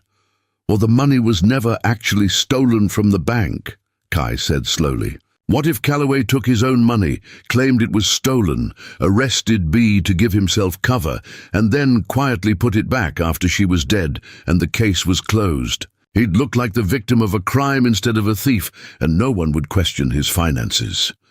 Bea felt cold despite the warm room. "He was willing to hang me to protect his reputation." Her voice came out small, hurt. "Men have done worse for less," Grayson said grimly. "Pride and money, that's what drives most evil in this world. And Calloway's got plenty of both." He looked at Kai. "What do you need from me?" "Any evidence you can find," Kai said. "Talk to people who've traded with Copper Ridge. See if anyone noticed Calloway or his wife acting strange before or after the theft. See if anyone knows about debts he might have had, investments gone bad, anything that would explain why he'd need to stage a theft." He paused. "And if you hear about anyone planning to come after us, I'd appreciate a warning." Grayson nodded. "Consider it done. I'll send word if I learn anything useful." He turned to Bee, his expression gentler now. "Girl, I don't know how this will end, but I want you to know, I've seen a lot of people pass through here, good and bad, honest and crooked, and I can read character pretty well after all these years. You're not a thief. You're just someone who got caught in the wrong place when bad people needed someone to blame. Don't you let them make you believe otherwise." The words hit Bee harder than she expected. She felt tears prick her eyes and blinked them back furiously. "Thank you," she managed. "They bought supplies, more than Kai usually carried, stocking up for a longer stay in the mountains." Grayson threw in extra ammunition and a good knife for Bee, refusing payment for either. "Consider it an investment in justice," he said gruffly. As they prepared to leave, a young woman entered the trading post, clearly Grayson's daughter from the resemblance. She stopped when she saw Bee, her eyes widening with recognition. "You're her," she breathed. "The girl from Copper Ridge. Everyone's talking about you." Bee tensed, ready to run, but the girl rushed forward and grabbed her hands. "I think you're brave," she said earnestly. "Running away like that, refusing to let them kill you for something you didn't do. You're like a character from one of those dime novels, except real." She squeezed Bee's hands. "I hope you prove them all wrong. I hope you make them sorry." "Sarah, that's enough," Grayson said, but his tone was fond. "Let them get on their way." They rode out of Grayson's Fork as the sun was lowering, following a different trail back toward the high country. Kai set a faster pace now, eager to put distance between them and the settlement before full dark. But Bee noticed he seemed lighter somehow, less burdened. The visit had been good for him too, she realized. A reminder that not everyone in the world was corrupt, that there were still people who believed in justice and fairness. "That girl," Bee said as they rode. "Sarah, she said I was brave." "You are," Kai said simply. "You're still here, still fighting. That's the definition of brave." "I don't feel brave," Bee admitted. "I feel scared most of the time. Scared they'll find me, scared I'll never clear my name, scared of what happens next." "Being brave doesn't mean not being scared," Kai said. "It means being scared and doing what needs doing anyway.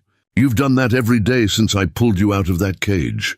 You've learned to survive, to fight, to stand up instead of giving up. That's courage, Bee. Real courage, not the storybook kind. They made camp that night in a grove of aspen, the leaves whispering secrets in the evening breeze. As they sat by the fire, Bee found herself thinking about Sarah's words, about being like a character in a story. Maybe that's what she was becoming, she thought. Not the victim she'd been cast as, but something else. A survivor, a fighter, someone who refused to let the world's judgment define her. Kai, she said quietly, whatever happens with proving my innocence, I want you to know something. These past weeks, learning from you, living on the mountain, it's been the freest I've ever felt. Even with the danger, even with everything hanging over us, I'm not the same person who was in that cage. You gave me that. You gave me a chance to become someone new. Kai looked at her across the fire, his face half in shadow, half in light. You did that yourself, he said. I just gave you the space to do it. The strength, the courage, the will to survive that was always in you. You just needed permission to let it out. They sat in comfortable silence after that, watching the fire burn down to embers, listening to the night sounds of the wilderness around them. Tomorrow they'd return to the mountain, to the cabin that had become home. And soon, perhaps, they'd have the proof they needed to clear Bee's name, to bring justice to those who'd tried to destroy her. But tonight, under the vast, star-scattered sky, it was enough to simply exist, two people finding their way through a hard world, learning that sometimes the greatest strength comes not from being unbreakable, but from being broken and choosing to rebuild anyway. The message arrived on a crisp autumn morning, 2 months after their visit to Grayson's Fork. Bee was splitting kindling behind the cabin when she heard the horse approaching, and her hand instinctively went to the rifle leaning against the woodpile. But Kai emerged from the cabin and raised his hand in greeting, recognizing the rider before Bee could even make out the figure through the trees. It was one of Grayson's sons, a lanky young man named Thomas, who sometimes ran messages for his father. He dismounted quickly, breathing hard, his horse lathered from a fast ride. "Mr. Redstone," he said, pulling a sealed letter from his saddlebag. "My father said this couldn't wait. Said you'd want to know immediately."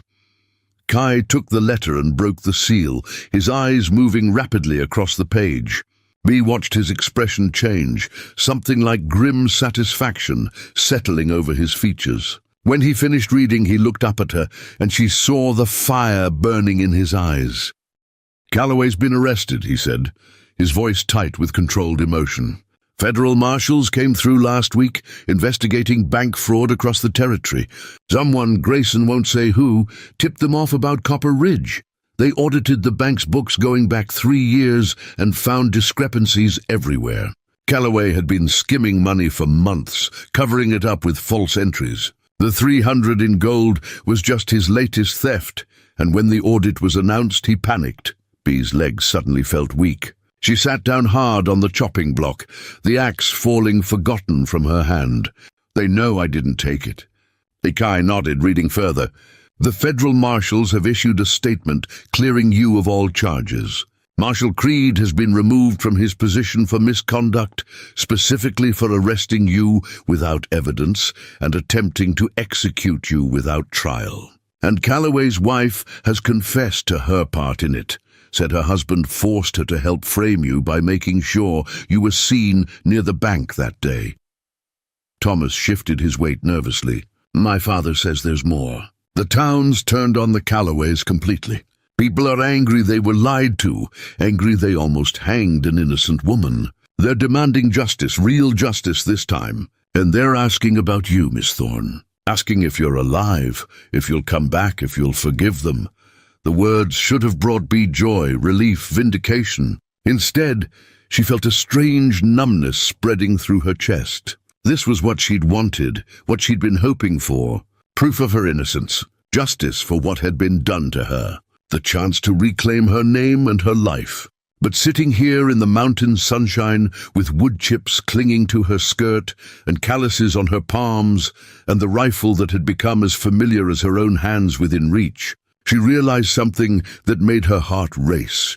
She didn't want to go back. I thanked Thomas and sent him into the cabin for food and rest before his return journey. Then he came and sat beside Bee on the woodpile, not speaking, just present. They sat in silence for a long time, watching the wind move through the pines, listening to the creek's constant song. "You don't have to go back," Kai said finally, his voice quiet. "Your name is cleared." That's what mattered. But going back to Copper Ridge, living among people who were willing to kill you based on nothing but prejudice and lies, that's your choice. No one can make you do it. "I don't want to go back," Bee heard herself say. The admission felt like stepping off a cliff, exhilarating and terrifying at once. "I know I should want to. I should want to face them, make them apologize, reclaim what they took from me. But the truth is, they didn't take anything I actually want anymore." She looked at Kai, seeing him clearly in the afternoon light. "Everything I want is here. This mountain, this life, this freedom, you." The last word hung between them, small but weighted with meaning. Kai's expression didn't change, but she saw something flicker in his eyes. Surprise, perhaps, or recognition of something he'd been avoiding acknowledging. "Bee," he said carefully, "you've been through trauma. Sometimes people form attachments to those who help them, but those feelings aren't always what they seem. When the fear fades and life normalizes, you might feel differently. You might regret not taking the chance to go back, to rebuild your life in civilization. Is that what you think this is?" Bee felt a flash of anger, sharp and clarifying. Gratitude? Dependence? Some kind of confused trauma response? She stood facing him squarely. "I'm not a child, Kai. I'm not some fragile thing that doesn't know her own mind. Yes, you saved my life, and yes, I'm grateful. But what I feel for you isn't gratitude. It's respect, admiration, and something deeper that I'm not sure I have words for yet." She took a breath, steadying herself. "These past months I've learned who I am when I'm not trying to be acceptable to people who will never accept me. I've learned I'm strong, capable, resilient. I've learned I'd rather live honestly in the wilderness than lie to myself in town. And I've learned that the person I want to build a life with is someone who sees me clearly, all of me, and values what he sees. Someone who teaches me and challenges me and trusts me to stand beside him, not behind him." She held his gaze. "That's you, Kai, not because you saved me, but because of who you are and who you've helped me become." Kai stood slowly, and for a moment Bee thought he might turn away, might reject what she was offering. But instead, he reached out and cupped her face gently in his scarred hands, his thumbs brushing across her cheeks. "I stopped trying to talk myself out of caring for you about 3 weeks ago," he admitted, his voice rough. "Told myself I was too old, too damaged, too set in my solitary ways. Told myself you deserved better than a life in the mountains with a man haunted by ghosts. But the truth is, I haven't felt this alive, this hopeful, since before Ayana died. You've brought light into a life I'd convinced myself was meant to be lived in shadow." He leaned his forehead against hers, and Bee closed her eyes, breathing in the scent of pine smoke and leather that clung to him. "If you stay," Kai said quietly, "it won't be easy. Winters are hard here, lonely and cold. Game gets scarce, and we'll go days sometimes without seeing another soul. There'll be no dances or socials, no fancy dresses or tea parties. Just work and survival and the mountain." "I know," Bee whispered, "and that's exactly what I want. I want real things, hard things, things I earn with my own hands. I want a life that's mine, built on my terms, with someone who sees me as an equal partner." She opened her eyes and met his gaze. "I want you, Kai Redstone. I want this mountain and this cabin and this wild, free life. If you'll have me."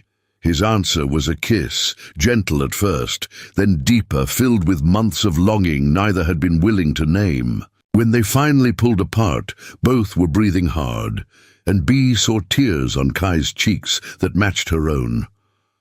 "I'll have you," he said, his voice thick with emotion. "For as long as you'll stay, for whatever life we can build together.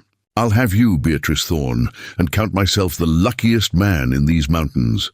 Thomas left the next morning with a letter Bee had written through half the night. It was addressed to the people of Copper Ridge, and in it she thanked them for clearing her name, but declined to return. She explained that she'd found a new life in the mountains, one that suited her better than anything the town could offer.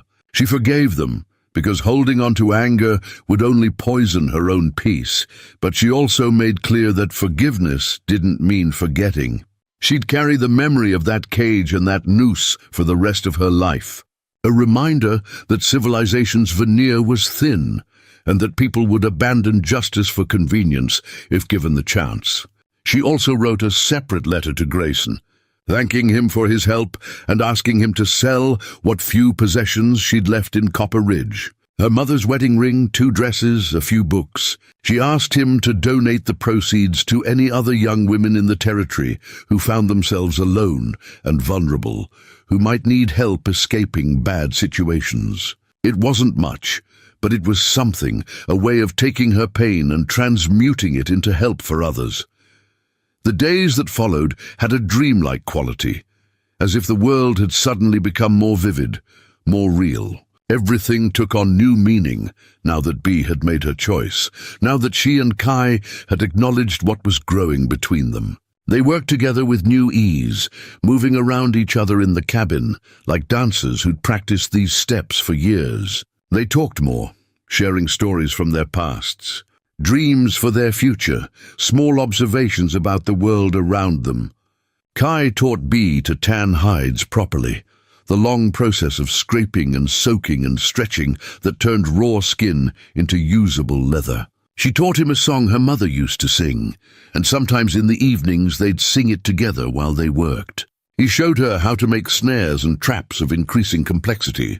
She showed him how to braid his long hair in a way that kept it secure during physical work. They were building something together, not just a life, but a partnership. 2 people learning to move as one. One evening, as the first snow of the season began to fall, Kai disappeared into the back corner of the cabin, where he kept his personal items. He returned with something wrapped in soft deerskin. "I made this," he said, sounding almost shy. "Started it the week after you came here, worked on it in the evenings when you were asleep. Wasn't sure I'd ever give it to you, wasn't sure I had the right. But now I think maybe I do." He unwrapped the deerskin to reveal a necklace, beautifully crafted from silver and turquoise, the stones the deep blue of a mountain sky. The centerpiece was a small silver medallion, and etched into it was a design that made Bee's breath catch. A woman standing on a mountain peak, arms raised to the sky, free and unbound. "It's how I see you," Kai said quietly. "Strong and free, standing tall despite everything that tried to break you. I wanted you to have something beautiful, something that reminds you of who you've become." Bee couldn't speak past the lump in her throat. She turned and lifted her hair, and Kai fastened the necklace around her neck. The weight of it was solid and comforting, and when she touched the medallion, it was warm from his hands. Winter came hard that year, burying the mountain under feet of snow, turning the world white and silent. But inside the cabin, there was warmth and light and laughter. Bee learned to make snowshoes from bent willow and rawhide. Kai taught her to ice fish through holes chopped in the frozen creek. They spent long evenings by the fire, reading and talking and planning for spring. One night, during a particularly fierce blizzard that made the walls shake and the wind howl like something alive, Kai reached across the space between their chairs and took Bee's hand. "Marry me," he said simply. "Not because society says we should, not because of what people will think, but because I want to stand before whatever gods or spirits watch over this mountain and promise to be your partner for whatever time we're given. Marry me, Bee. Build this life with me officially, permanently, as my wife and equal." "Yes," Bee said, the word coming easy as breathing. "Yes, I'll marry you. I'll stand with you and promise to be your partner, your equal, your family. Yes to all of it, to this life and this mountain and you." They married in the spring, when the snow had melted and the meadows were carpet with wildflowers. Grayson came up from the trading post to witness, bringing his whole family and a few others who'd become friends. There was no preacher, no formal ceremony beyond the words Kai and Bee spoke to each other under the open sky. They promised to honor each other's strength, support each other's weaknesses, share the work and the rewards equally. They promised to face whatever came together as partners in all things. Grayson had brought news along with supplies and wedding gifts. Calloway had been sentenced to 10 years in federal prison. Marshal Creed had left the territory in disgrace, reportedly heading to California to start over where no one knew his name. And Copperbridge had elected a new town council, one that included, surprisingly, several women who were determined to ensure nothing like Bee's near execution ever happened again. "They talk about you sometimes," Grayson told Bee as they sat around a feast laid out in the meadow. "The girl who escaped, who proved them all wrong. Some are ashamed of what they almost did. Others are angry you won't come back and forgive them publicly. But most, I think, are just relieved the truth came out before they had innocent blood on their hands." "Let them think what they want," Bee said, looking around at the mountain peaks surrounding them. At the cabin she'd helped improve over the winter. At Kai sitting beside her with their hands intertwined. "I have everything I need right here." The years that followed were hard but good, filled with the kind of honest work that left you tired but satisfied at day's end. Bee became as skilled as Kai at reading the mountain, at surviving in country that killed the careless and unprepared. She could track game for miles, make fire in any weather, treat injuries and illnesses with the plants she'd learned to identify and harvest. She could shoot as well as any man, ride better than most, and negotiate trades at Grayson's Fork with a sharp eye for value. They built additions to the cabin, expanding it to include a proper workshop and storage room. They started a bigger garden, adding fruit trees that would take years to mature but would feed them for decades once they did. They acquired more livestock, chickens and goats, and eventually a cow, building their self-sufficiency year by year. Sometimes traders or trappers would stop by, drawn by smoke from their chimney or simply lost and needing directions. Bee and Kai always offered hospitality, a meal and a place to sleep, news from the wider world. And sometimes, very occasionally, someone would arrive who needed more than food and shelter, someone running from something, someone who'd been judged unfairly and needed a place to hide and heal. When that happened, Bee would remember that cage, that noose, that moment when all hope seemed lost. And she would offer what had been offered to her, sanctuary without judgment, time to heal, skills to survive. She and Kai became known, in the quiet way news travels through the wilderness, as people who could be trusted, who would help those who had nowhere else to turn. 5 years after that morning, when she'd stood on a gallows waiting to die, Bee stood on the porch of her cabin, watching the sun rise over the peaks. Her hands, calloused and strong, rested on her slightly swollen belly, where new life was growing. Behind her, she heard Kai moving inside, starting the morning fire, beginning another day in the life they'd built together. She thought about the girl she'd been, desperate and terrified, screaming her innocence to people who wouldn't listen. She thought about Kai breaking that lock with his bare hands, pulling her into a future she couldn't have imagined. She thought about all the small choices that had led her here, to this mountain, to this life, to this moment of perfect peace.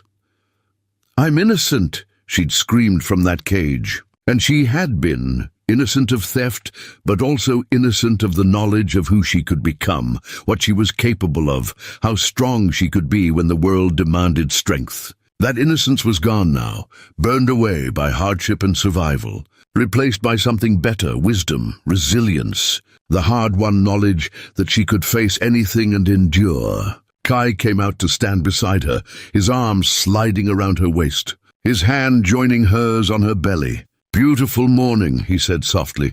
"Beautiful life," Bee corrected, leaning into his warmth. "Hard, but beautiful.